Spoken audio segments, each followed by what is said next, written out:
So once you have created your board, you will get an empty content like this. And let's say you want to go ahead and start adding task.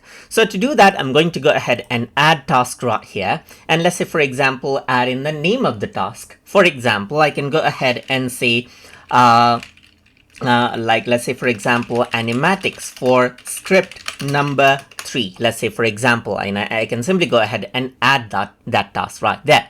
Similarly, I'm going to go ahead and add another task, and I'm going to go around and say rough animation for script number 7 right here, just like this, and add in the task. And that is simply how you can go ahead and add in the task, and these become scarred, and you can see it in the board view over here as well, and the grid view, as you can see right here. In the grid view as well, you can go ahead and add a new task right here. So I'm just going to go around and say start off, let's say, for example, animation for script number 10 right here, just like this. And this is what you have, as you can see.